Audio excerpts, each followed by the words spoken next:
Alden Richards, tumigil sa panliligaw kay Catherine Bernardo. Hanggang ngayon, hindi pa rin natatapos ang mga katanungan tungkol sa panliligaw umano ni Alden Richards kay Catherine Bernardo, at patuloy ang mga intriga tungkol dito. Sa latest episode ng Showbiz Updates, noong Sabado 8 ng Pebrero, nagbigay ng kanyang opinyon at impormasyon si OG Diaz upang linawin ang mga usap-usapan. Ayon kay OG, palaging tinatanong siya ng mga tao tungkol sa ugnayan nina Alden at Catherine. Tinatanong pa rin ako ng mga tao. Ano ba? Nanliligaw ba si Alden Richards kay Catherine Bernardo o pampelikula lang yun? Pagbabahagi ni OG.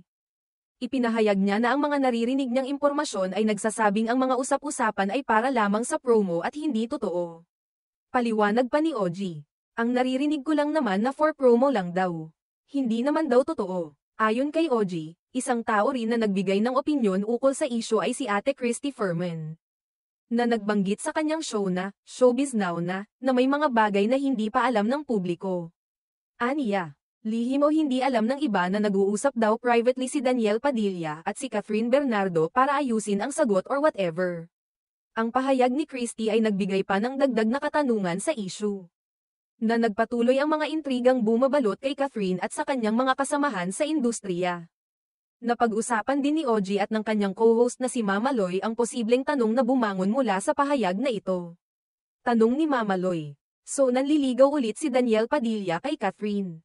Sagot naman ni OG, yan ang ating aalamin, at sinabing mas maganda kung ang mga detalye ay manggaling mismo sa mga tao na sangkot. Mas maganda marinig natin mula sa bunganga ng kabayo, ika nga, dagdag pa niya. Ang isyong ito ay nagsimula matapos magsama sa isang pelikula sina Alden Richards at Catherine Bernardo sa pelikulang, Hello, Love, Again. Hanggang ngayon, wala namang kumpirmadong pahayag mula kay Alden hinggil sa kanilang relasyon ni Catherine.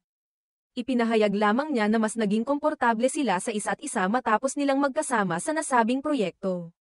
Gayunpaman, patuloy pa rin ang mga haka-haka at tanong tungkol sa tunay na estado ng kanilang relasyon, lalo na't maraming nagsasabi na baka ito ay bahagi lamang ng kanilang promo para sa pelikula. Sa kabila ng mga katanungan at intrigang bumabalot sa kanilang ugnayan, tila si OG Diaz ay patuloy na pinag-uusapan ang mga posibilidad at nagiging boses sa mga tanong ng publiko.